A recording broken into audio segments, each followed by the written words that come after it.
Fellow Kenyans, I take this opportunity also to join you in mourning your leader.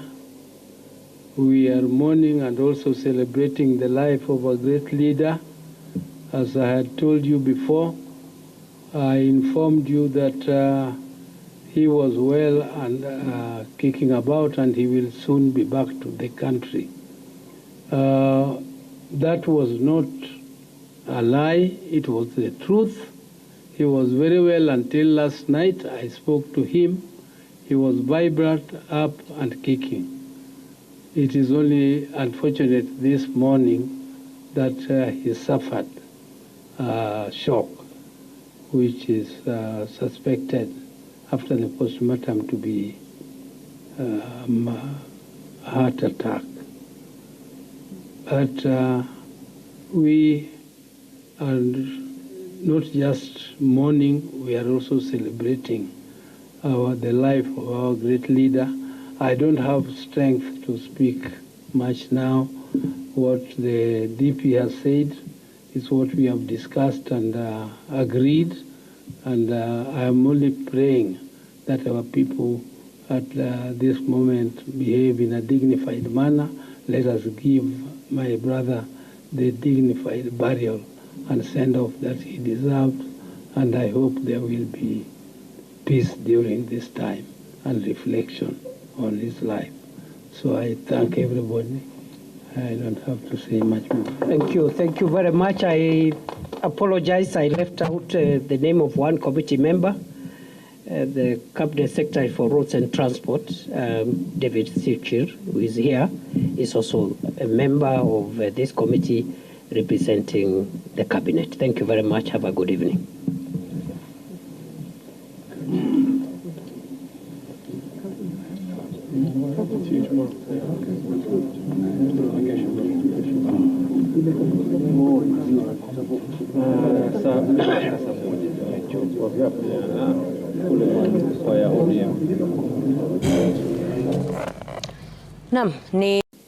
We have been advised as a committee by the family that it was the wish of the Honorable Raila Odinga to be buried within the shortest time possible following his demise.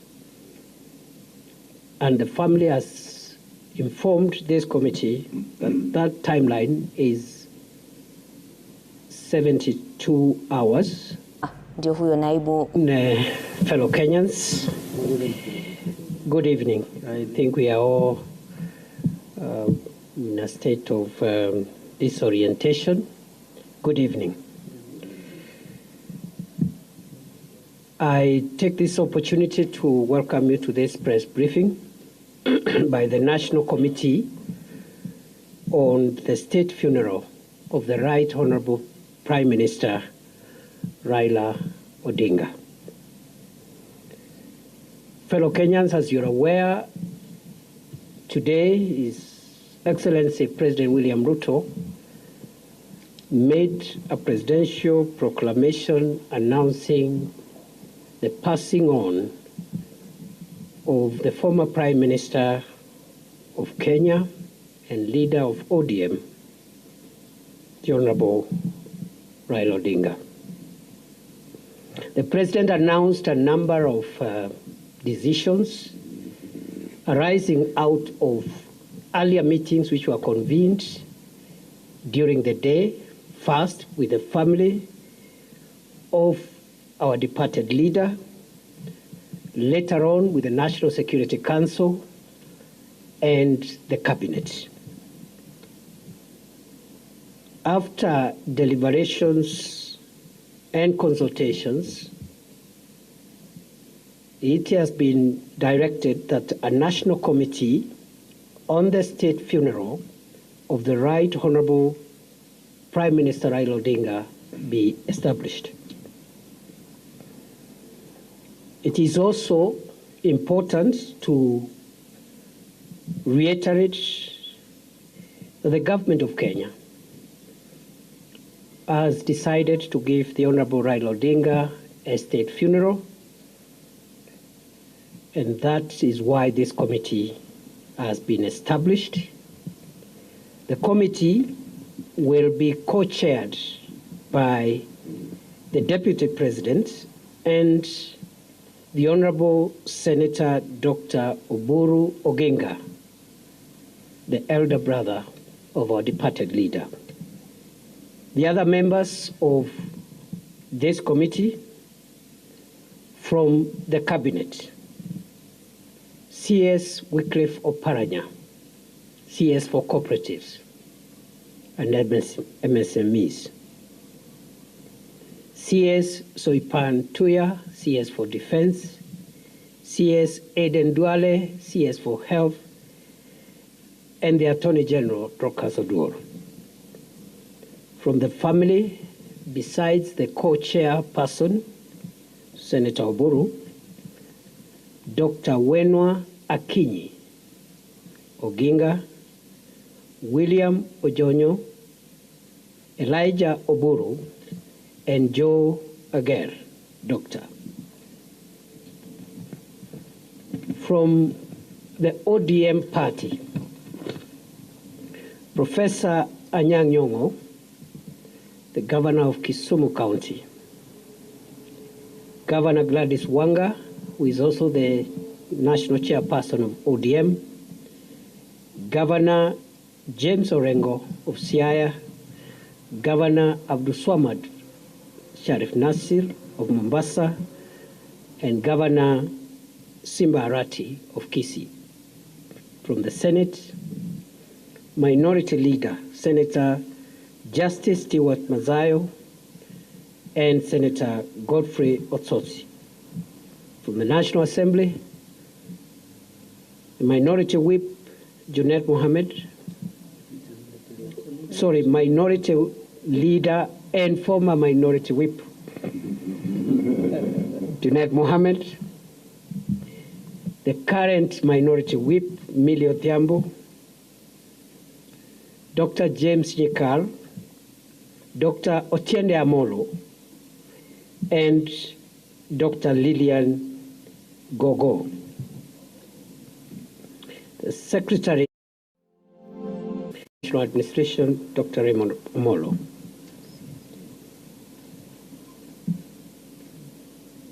It is also important to note that the government has dispatched a high-level team consisting of government officials, family, and party officials to travel this evening to India to retrieve and bring back home the remains of our departed leader.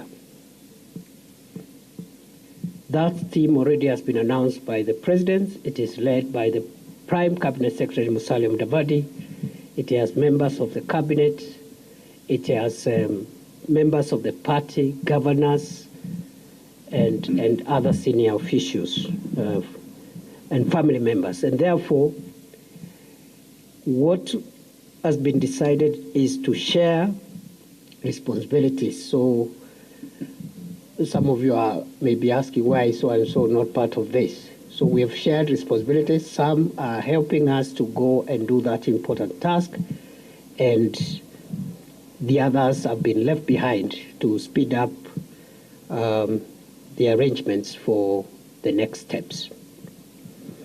His Excellency the President has declared 7 days of mourning, and the flags will fly at half-mast for the next 7 days within the Republic of Kenya and all the diplomatic missions abroad. It is expected that we will move very quickly in the next few hours and few days for the reason which has been communicated to us by the family of the late Prime Minister following consultations between the family and the family lawyer.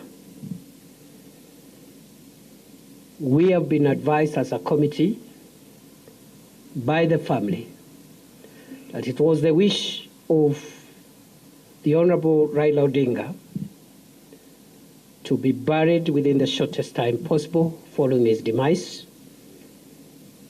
And the family has informed this committee that that timeline is 72 hours. The family has also advised the committee that given that the Prime Minister died outside the country, and notwithstanding the very short period within which this process must be concluded, we are advised that the family and the ex-committee will give respect to the wishes of the late Prime Minister as far as possible, but at the same time accommodate any other nuances and contexts that are important, considering the family values and the community and society values for which the Honorable Raila Odinga stood for. In that connection, it has been decided, therefore,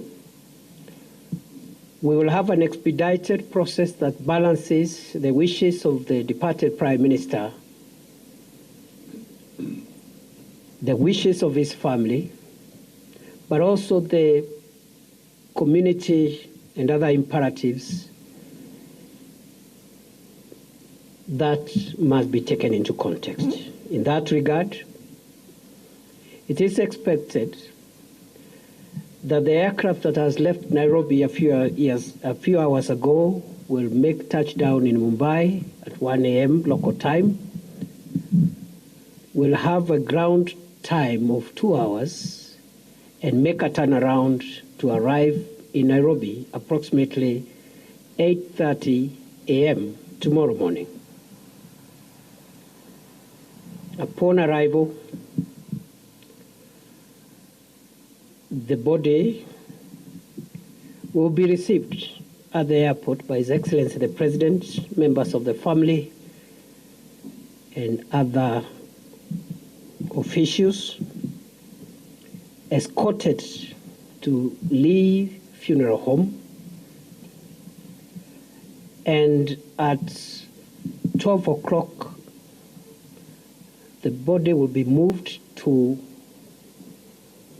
the parliamentary buildings at the Central Business District and in Parliament